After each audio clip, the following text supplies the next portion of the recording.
Can the food on your plate actually change your mental state? Good question, isn't it? Something that's becoming a lot more obvious, I think. We're coming around to it. Well, welcome back to part 2 of my conversation with Helen Bauzon. In part 1, we explored our shared experience with workplace bullying and discovered how food impacts our mental well-being in ways most people never realise.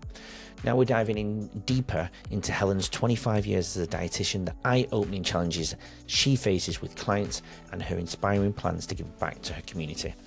Helen's insights on emotional control, boundary setting, and the role of nutrition in overall wellness are absolutely game changers. Here's Helen for part 2. Please give us a follow, give us a subscribe on all the platforms, especially here on Spotify and Apple. Please give us a 5-star review. Anyway, enough of that. Put that to the side once you've pressed that button.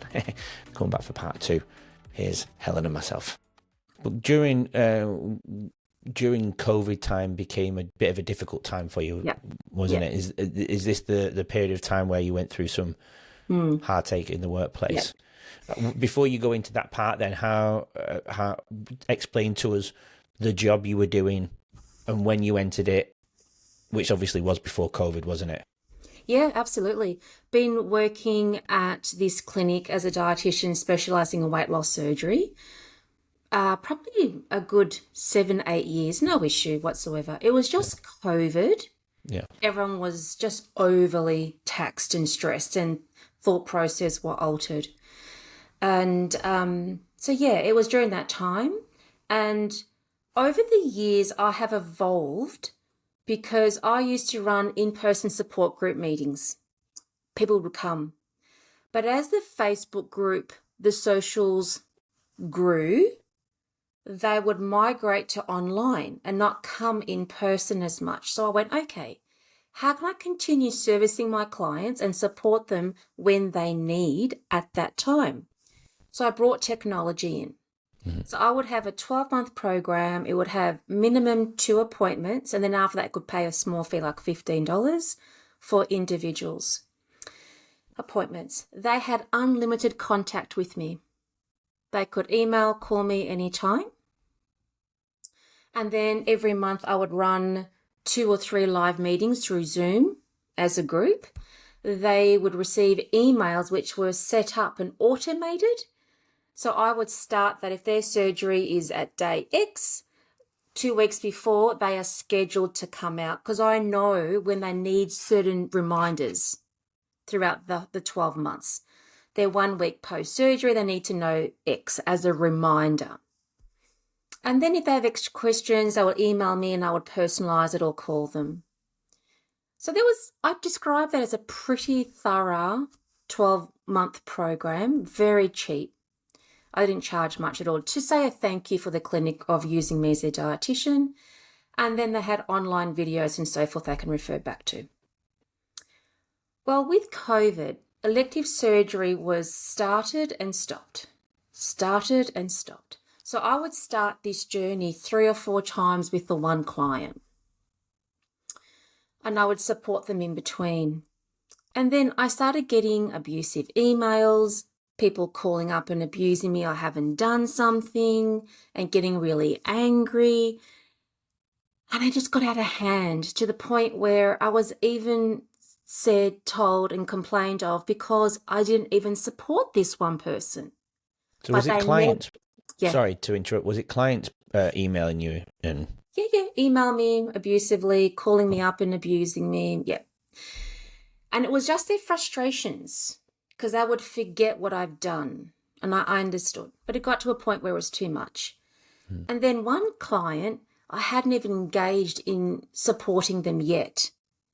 And because my name was around, they complained that I hadn't supported them. But they haven't engaged in my service. They chose not to. And I just went, this is out of hand. Yeah. And it got to the point where a client I'd done everything that I promised in the program, and one client said, I want an individualized meal plan. I went, no problem. So I gave something to get them started. And I said, for an individualized meal plan, let's chat. Let's see what your needs are, and so I can tailor it. It would only cost them $15. gap. They didn't want to pay it. And I was asked by the practice manager, Helen, can you do it? And because I had just gotten to the end of my tether, I went, it's just $15. I've done everything plus more. And I actually said no. And I think that was a pivotal point of me standing my ground. Setting your boundaries. Yeah. Yeah. Otherwise, you're going to continue to be walked over, aren't you? Yeah. And that created a cascade of events. Long story short, few emails between me and the client. I said, would you like me to refund you? And then I can guide you with another dietitian and you can continue your care there. And then our contact ceases. He goes, yep, no problem. So I refunded. But he still wasn't happy.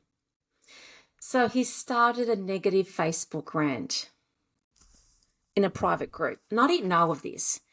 And then the referrals stopped coming. So I emailed the doctors and I went, just touching base. If you're using another dietitian, not a problem.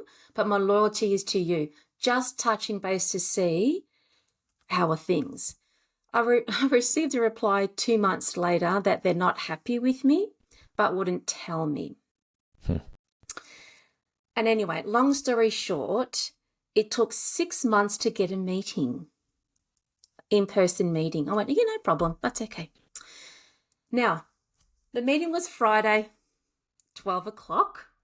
I was consulting doing a phone meeting on my mobile in my car because, unlimited, you accommodate. And I saw this text message come up and it was with one of the consultants I was going to meet and the practice manager. And it didn't make sense to me, but my heart was beating 1,000,000 times an hour. And there was a negative comment about me. Ha ha, she lied, she's cooked. I went, and I'm trying to consult and I'm going, focus, Helen, you're consulting. Helen, focus, you're consulting. Yeah. Then as soon as I finished, I ran in and I spoke to my youngest and I go, Alexi, look at, and I'm trembling like this. And I go, look at this. Is this about me? Obviously it is, but I couldn't connect. And he goes, yes, Mama, it's about you. I went, Steve, have a look, my husband. I go, Steve, I can't do this anymore. And he goes, no, Helen, you're done. So then I got support from Steve that I'm going to go. So I was pretty wired up, but I wasn't rude. I was just firm because normally I would go, yes, 3 bags full, anything.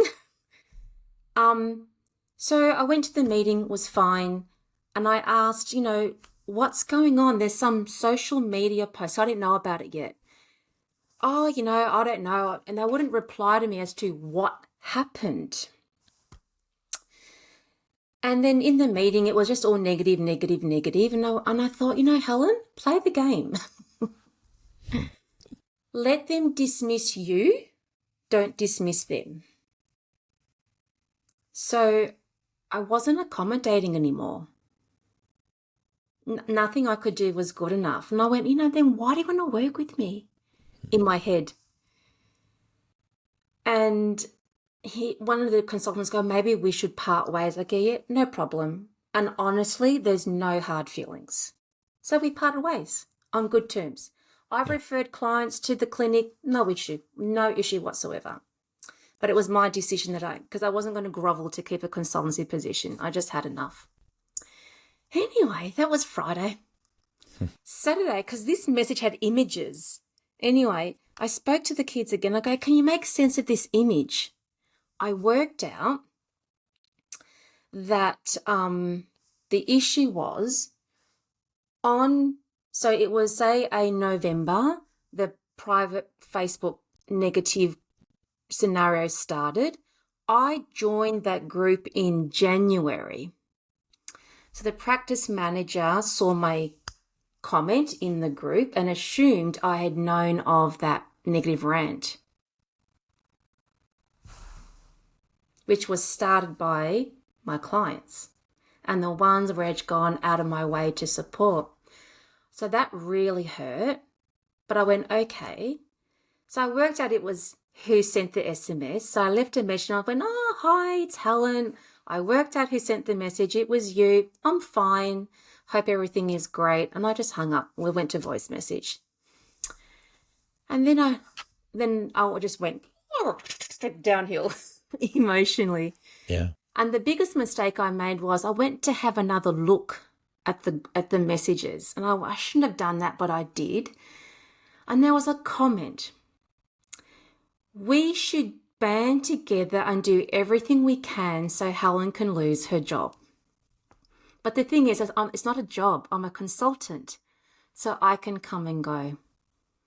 So similar to you, love what I do.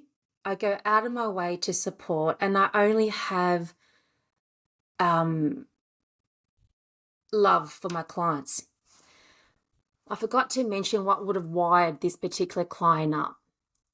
I made a mistake, and I take ownership. I sent an email out, generic email to my database saying, come on guys, let's be friendlier to each other. Enough is enough. And the mistake I made was I accidentally personalized it. So each person, it was like, Dear Michelle, Dear Michael, Dear Leanne, Dear Helen. I should have just said, hi, everyone. Yeah. So that's where I think this person took it personally. So that's my mistake. And I take ownership of that. What I had written, I'm okay with, but yeah. So then, that was it. And I went, I've had enough. So I totally lost my confidence, and I was just probably really upset, crying nonstop for a good 8-9 months. Took a year off, had more business coaching, and then I grew my business coaching formally as a business coach. That's where that evolved during that year that I took off. Yeah. And sorry, go on. No. And, so hopefully I'm making sense. Yeah, you are. I've got a question though. When you saw that message, we have to do anything to get Helen to lose her job and so on. Yeah. What did you do after that? Did you confront them? Did I miss that bit? Did you confront them? Did you bring acknowledgement to that line? I wanted them to know that I'm aware of it. So all I didn't address people's comments, because where do you start? Where do you stop? Yeah, of course. It was, hi guys, Helen here. Feel free to connect. Thanks for your feedback. I just left it like that. And then they mocked that. Ha, ha, ha, ha. Yeah, good on you and all this stuff. Oh, really? So I just went, okay, well, this isn't right. And then I messaged the owner of the group, and they were great, and then they removed it. So the mistake was I went back to have another squeeze at it, which wasn't productive. So I basically was crying for a good 8-9 months, lost my confidence, but I would still run my general practice. And then something I just went, enough is enough. I was focusing on the negative. I could see it going down, and I just couldn't change my mindset. And everything happens for a reason. I went to a business workshop, to get in my comfort zone, to start meeting people, break the cycle. And that was great. And I knew of this person, but I had disconnected too much, Bob Proctor. And he is about mindset, The Secret, things like that. Started listening to a lot of his podcast, YouTube stuff. And it just triggered, okay, Helen, this is how you get out of the cycle. So I started there. I then did a breathwork workshop to release stuff. Mm-hmm. I did timeline therapy to let go. Mm-hmm. And then I talked to myself a lot in the car, so that when the negative thought came in, people would probably see me, would think I was crazy, but I would go, no, that doesn't serve me. I'm better than that. Not listening. Go away. So I kept on blocking those negative thoughts so that the unconscious mind wasn't saturated with those anymore. And within 4 weeks, my life was 360. Nice. And I went, I want to still work with the clinic though for weight loss surgery. I'll give it one more go. The same clinic you were at? No, I left. Oh, I was going to say. Oh. Yeah, no.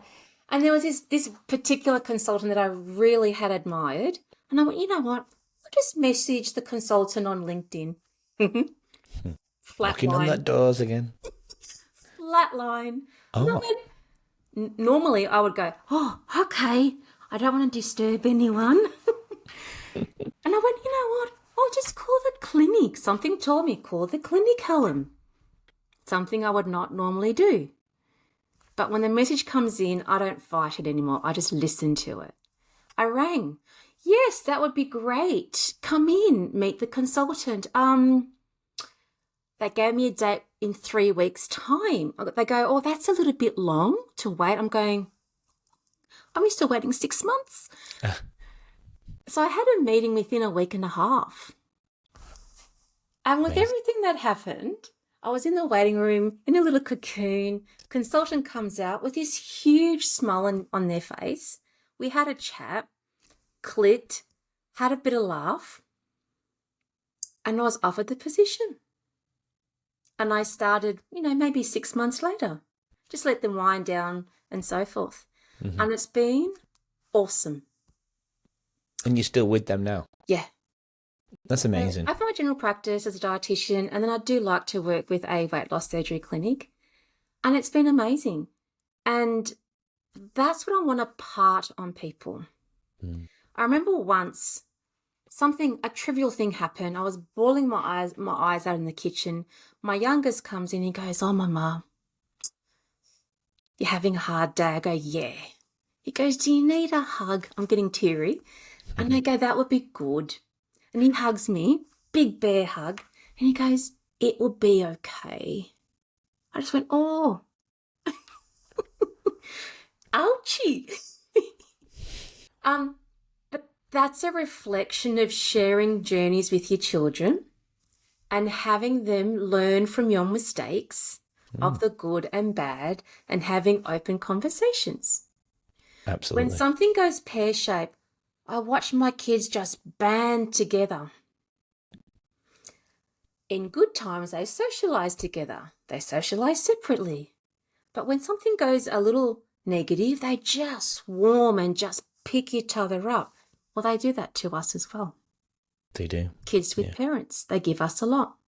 Yeah.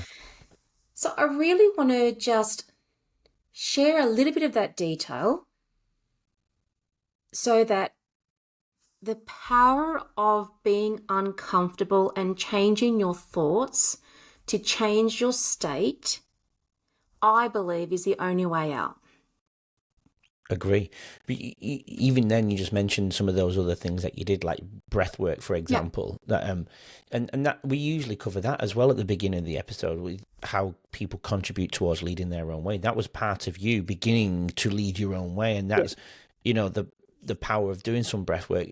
With that in mind now, then, what do you do to set yourself up? So if something negative does come your way, it can just run off your back rather than suffer for 8 months like you did. Because I can totally get down with that. Something bad happened the other week to me, and I dealt with it. Had maybe one night's sleep where I didn't cope very well. Not cope, but I just had not my deep sleep like I usually would. Wake up, not think about it, but go back to sleep. The next day, spoke to a friend in the UK, dwelled over it a little bit. But the old Andy would have suffered all week. Yeah. Right? Or 2 weeks that I'd upset somebody. But it kind of just went off me in a day.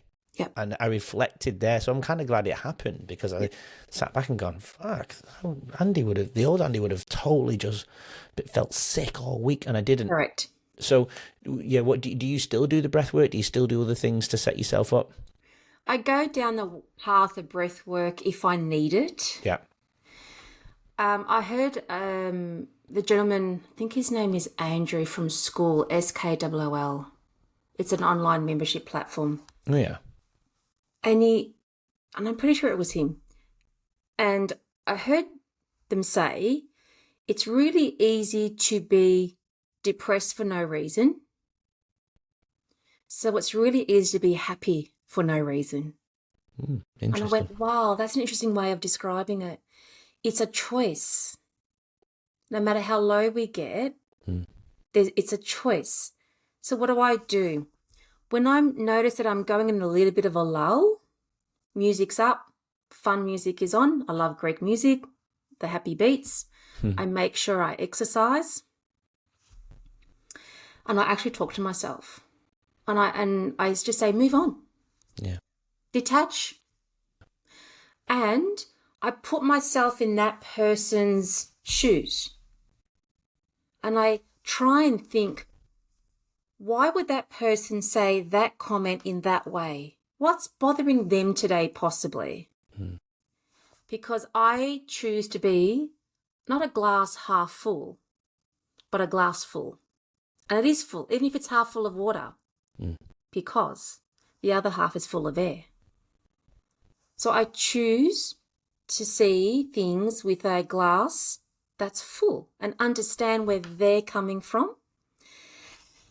Take a breath and quietly just ask a question back to clarify. I don't jump, I just clarify. Yeah. And I just, I talk to myself in that way. And that's a great mindset to be in, but I think you probably have that mindset because you have good connection in your life. You've got some of those things you've achieved through your visual, your manifestation with the things you wanted to achieve by a certain age, with your caravan and your camper trail and going away and having your family, good connection.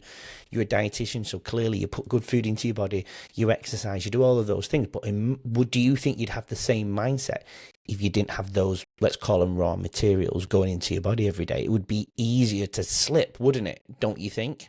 That's how I look at it anyway. You're fulfilling and putting raw materials in the body that's needed to thrive. But if you were eating, let's say, crap every day, do you think you'd have the same mindset? I don't know. The clarity won't be there. Yeah. To make decisions faster, clearer, and move forward. And being present. And the support network around you is important. It's crucial. Yeah. And that's where your question to me earlier was, are you content? I am content because my standards of myself, of what I accept, is nothing more than pleasant. There's no unpleasantries anymore. I don't accept it. Yeah. From anyone, just to keep the peace. And as a result, you feel stronger. And when there's vulnerabilities, you don't get squashed as much. Because you can address uncomfortable situations comfortably and peacefully. Because often it's just a misunderstanding. Rather than dwelling on it, you address it and move on. And if it can't be changed, it doesn't have to be a part of your circle, let it go. Through that 8 months of you being upset, if I was a fly on the wall in your house, what were some of those dark moments I would have seen you go through? What I would be like, what I'll be doing. Yeah, your mental state, maybe I should say a fly in your head, or I was in your mind. What sort of things would I have seen and heard and felt through your soul, let's say, in those 8 months? Okay, if someone was inside me, an actress, superficial actress, acting. To get through the day. And then when I was on my own, it would just roll out. It could be a simple thing, a song. It could be a thought, the stupid comments, things like that.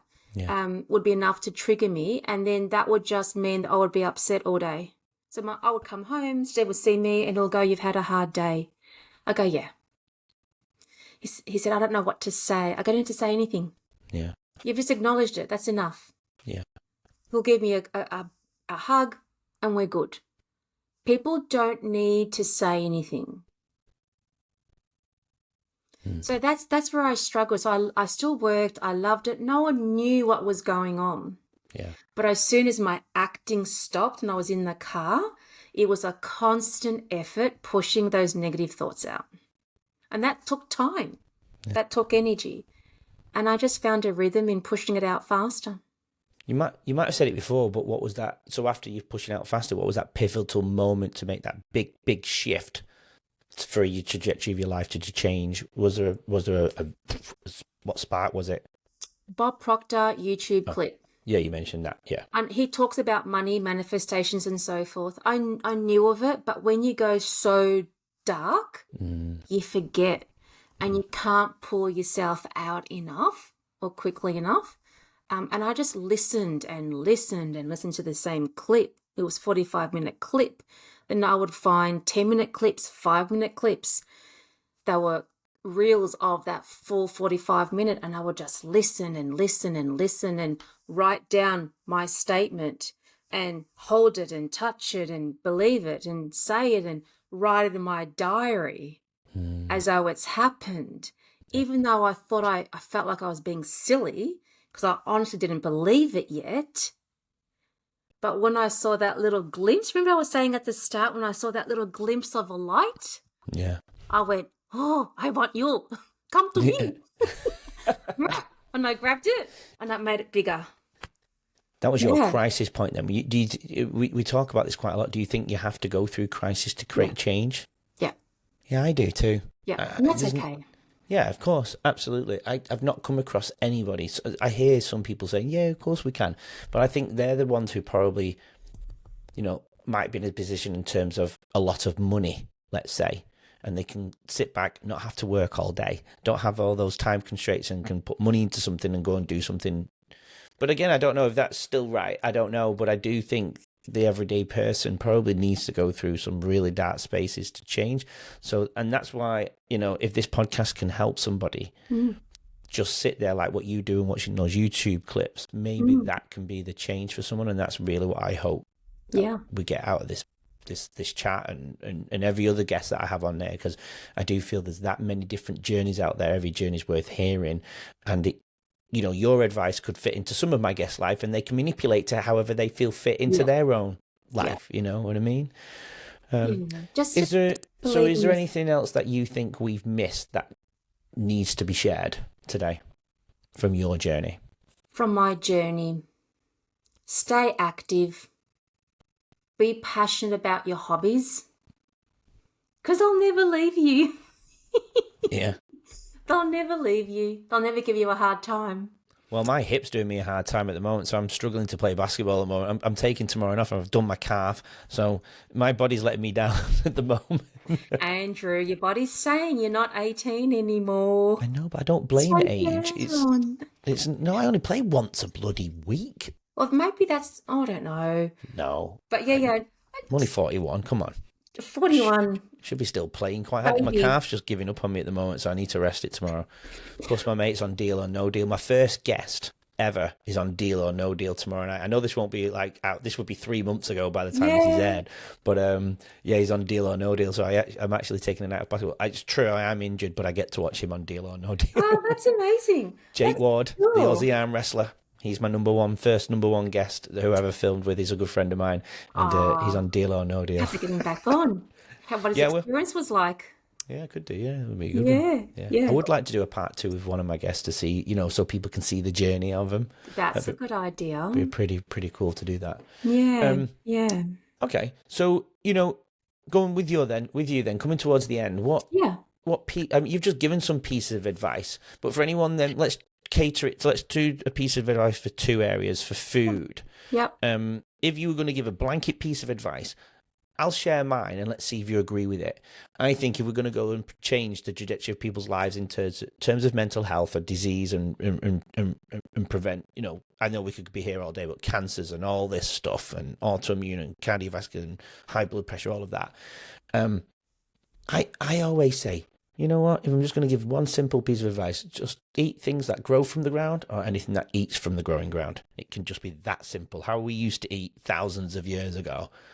Would you agree, or have you got any other piece of advice? Because I probably go really harsh and you have this nice touch. Just to eat what you want when you want. I struggle. No. You can't eat what you want whenever you want and get the results that you're after. Yes. You need to do the right thing, I would say 80-90% of the time with 10% leeway or 20%, whatever the person chooses. Yeah. I totally agree. If you can pull it out of the ground, off the tree, similar concept to what you were saying, or keeping it clean, you can't go wrong, 100%. Yeah. The problem is there are so many issues even with clean food. It's nutrient poor. Yeah. It's too many pesticides. Yeah. And so in principle, absolutely crucial. And then I take it a next step. You have to look at your gut health and you have to look at reducing inflammation, because those two together and managing stress levels. So I've got the 3 pillars above the basic that you just said, which is I agree with 1,000,000 times over. Mm-hmm. I won't go into details at all, but I am a fan of particular supplementation to support the constant attack that our gut has. We need to repair it on an ongoing basis through our food. So the more fiber, the more variety, better gut health that you have, better bacteria that you have. And then there's things that we can take to reduce inflammation and support healing as well. So I would just love to add that on top of the concept that you described, and which I would totally agree. The challenge is not enough people do it. They don't keep it simple enough. That's right. How to quickly implement it is when you cut the sugar out or down from liquids that you drink, your taste buds change within 2 weeks and you start enjoying the natural flavors in food. By golly gee, a boiled carrot, a raw carrot, or a roasted carrot tastes differently. Yeah, it does. You're right. And it's natural flavors. Yeah. Yeah, you're absolutely right. I don't put anything else into my liquid-wise other than water now. Yeah. Literally don't. I'm not even exaggerating. Once in a blue moon, I've had a McDonald's after basketball, which again is a very big one, like 5%er in the course of a month, at 80-20 rule, but it's like 5% of I've had one Coke, I reckon, in the last year. Yep, absolutely. Yeah. Andrew, the burgers at a Hungry Jack's are better in my opinion. Tell the whole basketball team that, then we'll see go where they go and try. And the fries at McDonald's, I must admit, are pretty good, but I just know how bad they are. Oh, anyway. They are. It's shocking. You eat it and you just go, wow. So yeah, it's once a year, if that. It's even like orange. Like, let's take a piece of fruit, an orange, for example. You need 8 oranges to get the same nutrient value that one would have given you 40 years ago. That just shows you the change in the genetic part of an orange, even the fruit. Look at smoothies. The glycemic intake increases by 400% just because of the processes that you put through. But yet they look beautiful, they smell, and they taste gorgeous. People think and perceive that they're healthy, but their glycemic intake is increased by 400%, which is not doing your insides any good whatsoever. And that's what people don't understand, and that's where that dietary advice comes into the clinic, because when you adjust those misunderstandings, you have a big impact. It's very simple, but it's how it's relayed. Yeah. All right, so we've given some piece of advice regarding the dietary, and it was beautiful, and I love all of that. Piece of advice regarding, because yours feels like it's twofold in terms of the bullying. Then if somebody was entering, and I've given this piece of advice on a podcast, but this is about you and your points of view. For somebody that might have gone through something similar towards you, you in the workplace, that some people don't even realize they're going through it until they're halfway in. Yeah, I think I was one of those. I didn't realize for a few months until somebody pointed it out to me. Yeah. What piece of advice would you give to anyone that's suffering at work? It's harder for work bullying to occur these days. If you feel comfortable enough, discuss it. Mm-hmm. But often people might not discuss it because they're scared of losing their job. And then financially what that means. So what I have advised clients of mine who have gone through that journey and can't leave financially, I say stay. And I help them with put different glasses on to cope better within the environment. Number 2, look for another opportunity so that when you find something, you can leave. Yeah. And then always long-term have a backup plan. One income stream is not enough. I couldn't have left the consultancy position if I was the sole breadwinner. Yeah.